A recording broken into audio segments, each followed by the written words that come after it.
Lewis, and I run Fluent in 3 months, which is a blog that I've monetized, and I use it to encourage language learning, and I've monetized it via an ebook and digital product.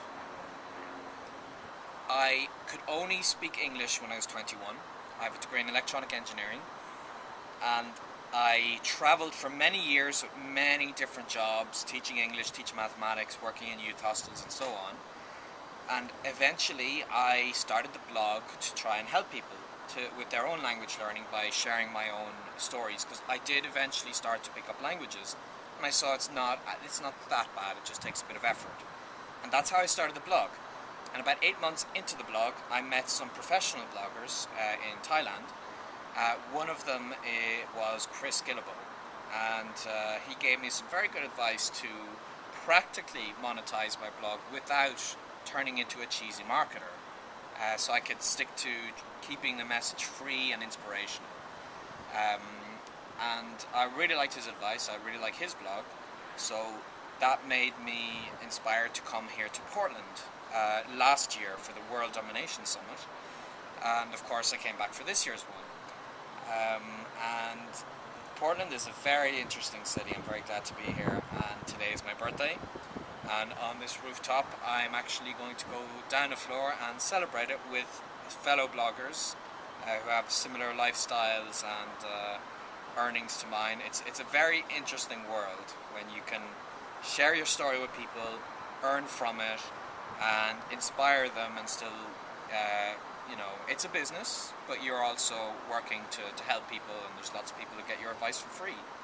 So I love what I do.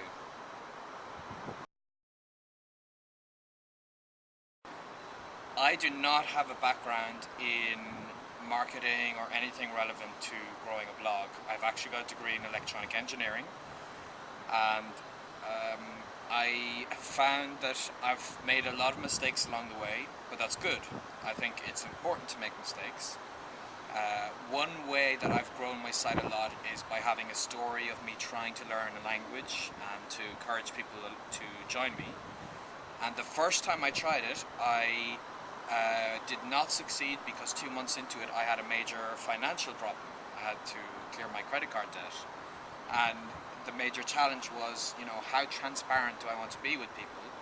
And I decided to do it fully transparent, and I told them, I'm not going to be able to do this because I've run out of money, and they were very supportive. So it turned out that it was a great learning process to always be honest, and even now that I've had a lot more success, I'd share my stumbles and falls. So I just learned Chinese, and I uploaded the very first video where my Chinese is terrible, but it's still, it works to my benefit, because people watch it, they see me struggling, and they can relate to that. So I've learned from all of these mistakes. You gotta be transparent. One thing that has definitely been a large consumer of my time, at least, has been dealing with trolls. Because very simply, the title of my website, Fluent in 3 months, can be interpreted in many ways. And the way I interpret it is, it's my challenge. I'm going to try and learn a language in 3 months, and I'm sharing that journey. But because a lot of people would read it as I'm selling a magic formula, that if you drink my magic potion, you'll get fluent in 3 months, I've gotten a lot of criticism and negativity from this.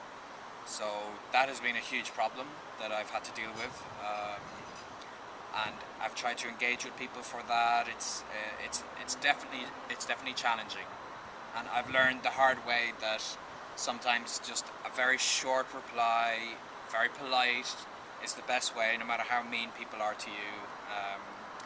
And it's hard. I mean, I'm sure PR people, like huge companies, realize this, but as an individual running an individual company, I'm learning as I go.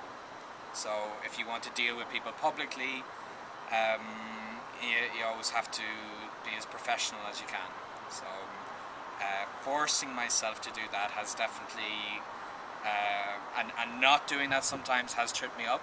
whenever I do get angry with people, then that's kind of shined under a microscope, and it's given even more attention, so it just snowballs itself out. And I've had to learn, if someone says something really mean, I just have to take it in my stride. Um, so as a blogger, WordPress is essential because you can install so many plugins that let you expand on the whole website. As an individual trying to run a company, I don't really think of it as a company, but it is definitely keeping me afloat. It's a business. For me, Odesk has been the biggest help because I outsource anything that I can't do. I've outsourced people to do the coding for my site, to help me with the sales copy, to help me with a little bit of travel complications and bureaucracy. Just anything that I would have to just kind of sit down and punch at the computer that someone else can do better than me. I've outsourced that. So Odesk is great for that. I get a lot of email because my site gets 400,000 unique visitors per month. So that's a lot of people who are sending me questions about language learning. So to deal with this large amount of email, because I'm always the funnel, I don't outsource my email, but some fantastic resources that I've installed in Gmail include Rapportive, which is a plugin that lets you see all the details of the person contacting you. An image taken from their Facebook page, their Twitter, and all their other social media, so you get a glimpse of them and all the previous emails they've sent to you. So you'll see everything at once. And another plugin I love for Gmail is Boomerang. Boomerang's excellent because I find sometimes someone sends me a quick question and I just want to send a quick reply and get it out of my inbox.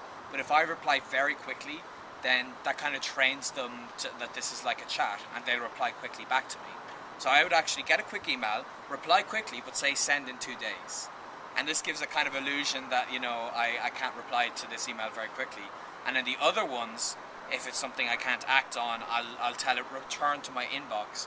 And despite the fact that I get hundreds of emails a day, thanks to Boomerang, I have inbox zero consistently every evening. Because if it's something I can't handle now, I will forward it to a time I know that I'm going to have a full day free and I'll deal with it. Or I'll Boomerang it later, or I'll send it later or whatever. So mostly plugins and stuff like that have been a huge help.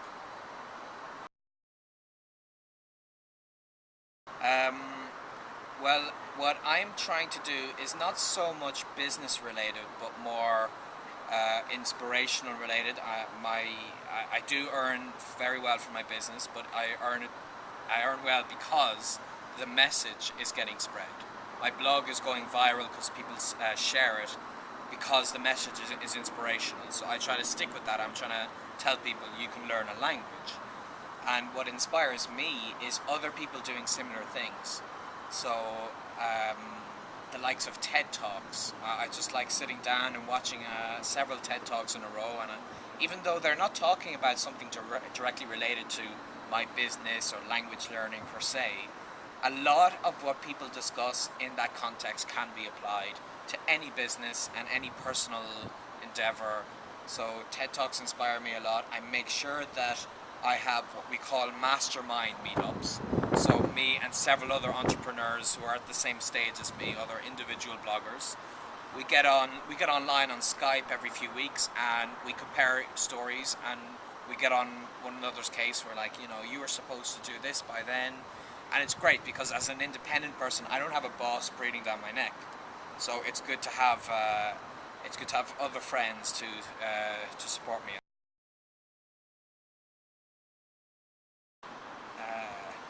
As a traveler, I meet many people, and there isn't one individual who inspires me, but those people who I meet. I travel to talk to them, to the random people I met on the train in China, and to the farmers I met in Brazil. These kind of people, and connecting with them and hearing their stories and seeing how much we have in common across the human race. That kind of stuff really inspires me, and I try to share that with other people. I want other people to try and have these connections by learning languages. So just by having these conversations with people at the other side of the world, I feel inspired by them to share my message even more.